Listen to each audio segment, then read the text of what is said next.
Énorme nouvelle, les États-Unis viennent de signer un accord stratégique avec l'Ukraine sur les minerais. Donc qu'est-ce que ça veut dire concrètement et quel va être l'impact sur les cryptos? Je vais t'expliquer tout ça ici, donc reste bien jusqu'à la fin. Donc les États-Unis, ils ont voulu sécuriser cet accord sur les minerais pour ne plus avoir à dépendre de la Chine. Donc ça reste un move géopolitique assez puissant. Et aussi en s'alliant avec l'Ukraine sur les minerais, les USA renforcent l'économie ukrainienne et indirectement vont affaiblir la Russie dans le conflit Russie-Ukraine. À côté de ça, Bitcoin retrouve les 95 000 dollars malgré les données d'inflation qui n'ont pas été excellentes hier. Donc pour revenir dessus rapidement, on a eu les données d'inflation PCE hier, la consommation des ménages américains.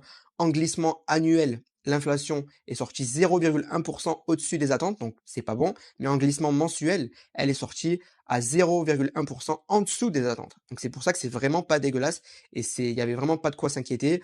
En gros, il y a eu des chiffres américains qui étaient sortis avant cette donnée hier et le marché était déjà assez fragile dès que cette donnée d'inflation est sortie et comme elle n'était pas excellente, le marché a corrigé sur Bitcoin autour de 93 000 dollars, mais on est déjà de retour à 95 000 dollars.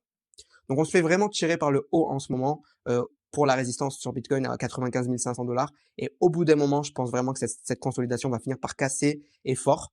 En plus, quand on regarde toute la liquidité qui se trouve juste au-dessus à 96 000 dollars sur Bitcoin, donc je pense que si juste on touche les 96 000 dollars, on pourrait repartir très vite, très fort ensuite. Donc en plus, si vous regardez les funding rates qui restent négatifs sur Bitcoin en ce moment, donc ça veut dire qu'il y a plus de positions vendeuses que de positions acheteuses. Mais encore une fois, si le prix du Bitcoin remonte, il peut faire sortir toutes ces personnes qui parient à la baisse sur Bitcoin. Ça peut créer un short squeeze, une pression haussière, et on pourrait très vite retrouver les 98 000 dollars. La semaine n'est pas terminée puisque demain, il y a le rapport NFP qui est le rapport sur l'emploi américain qui est le plus regardé aussi par la Fed. Donc on va savoir combien d'emplois ont été créés concrètement. Et du coup, la semaine prochaine, le 7 mai, le discours de Jérôme Powell par rapport à la politique monétaire américaine. Donc il n'y a pas de baisse de taux qui est attendue la semaine prochaine. Il y a à peu près 5% de chances qu'il le fasse. Mais en tout cas, au mois de juin, il y a à peu près 60% de chances qu'il le fasse. Mais ce qui va compter, bien sûr, ça va être les mots de Jérôme Powell lors de la réunion de la Fed la semaine prochaine.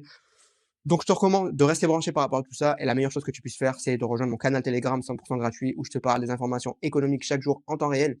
Et puis, je te donne mes conseils d'investisseur crypto depuis 2018 avec des messages vocaux que je t'envoie tous les jours. Donc, il y a plus de 4300 personnes dans le groupe. Je te recommande de rejoindre. Tu trouveras le lien dans ma bio. C'est 100% gratuit et je te dis à bientôt.